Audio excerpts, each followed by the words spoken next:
Chair shot reality. Bonjour. At least that's what Maurice would say. Oui, oui. Among many other things that we can't necessarily, or I don't think we want to repeat, because we're not acting like Desperate Housewives here at Chair Shot Reality. More sophisticated show. Says the guy. Come on.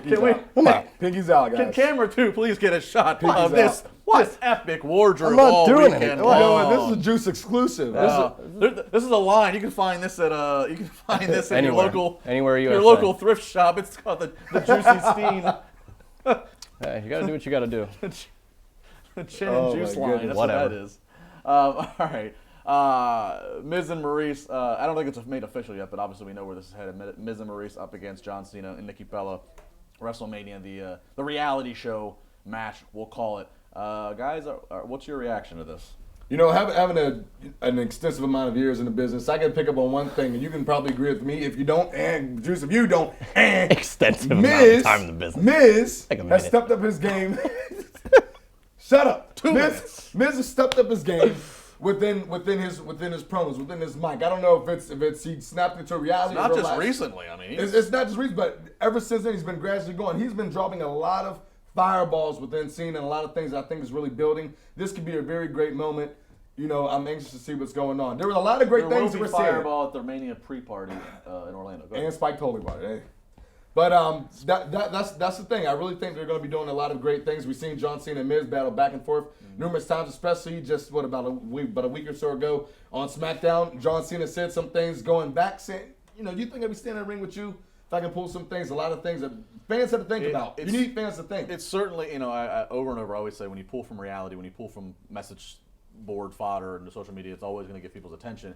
It seems like there's an unspoken agreement amongst everybody involved here of pull from those accurate or non-accurate stereotypes because the crowd's going to react. I mean, maybe there's 1 or 2 things that are off limit, but otherwise It's all amazing. And Talking Smack has become the best show of WWE programming, better than Raw and SmackDown. it's become like a Maury Povich. Everybody waits just for Talking Smack. Everybody's mad that 205 Live comes before. WWE Jerry Springer. Miz and Maurice really is. went on an 8-minute tirade about John Cena, and that's all they have to do to get a feud started and keep it going. It's fresh, and he talks about how all these things with John Cena, and John Cena's supposed to be the face, makes him look like he makes him look like a bad guy. It's fantastic. You know what it is? It's kind of like tapping into the formula that, and I'm sure it's you know, WWE slowly evolved. With, you know, they're finally now acknowledging other companies, and they're letting guys use their same names when they come in.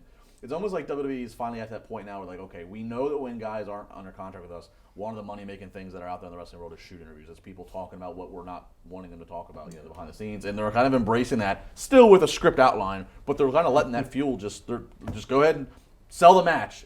Even if that means bringing in some real life, you know, again, accurate or not accurate stereotypes. I think it's fantastic, and I'm interested to see that John Cena's probably going to come back with not too much in the way of verbal banter. He's just going to be like, well, I'll see what happens in the ring. I gotta imagine though. I mean, again, we have a lot of time to make predictions, but I gotta imagine just because Cena's got another movie to film, and we hear that this is probably it for Nikki, at least for now, in the ring, that this is probably going to go to the Miz and Maurice. That you think that logically makes sense for them to win, right? Or does Cena and Nikki win and then have their that's not a farewell, but I don't know. I've heard the rumor. I've heard the rumors of maybe this is a proposal thing with John Cena. They keep talking about. Oh my God! Really? WrestleMania, really, Cena Juice? drops to one knee. Really, that would be very John Cena, wouldn't it? And after that, Juice officiates it. This is. I've seen message boards are talking about. This is cameras would be there. This is our generation's Liz and Much Man Oh Savage. my word! I hadn't heard that. You have not heard? I hadn't heard that. That's a big thing. I know they keep referring to like. Maurice being married and all this stuff, and John Cena's never going to do it, and he has to sign contracts for you to be his friend and whatnot. But like, I think if that actually happened, it would be a huge pop. Everybody would love it. It's a John Cena thing.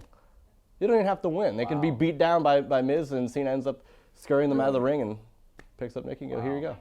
Well, we'll end it on that. I'm not on the. You're more in on that one. But it's not crazy to think.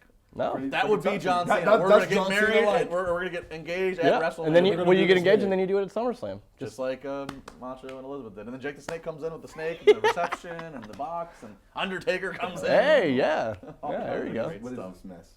1991 all over. Just because you're not officiating I'm actually mad, man. That'll be nice. That'll be a nice check. Oh boy. All right. Well, that's gonna wrap it up. That'd be a nice check.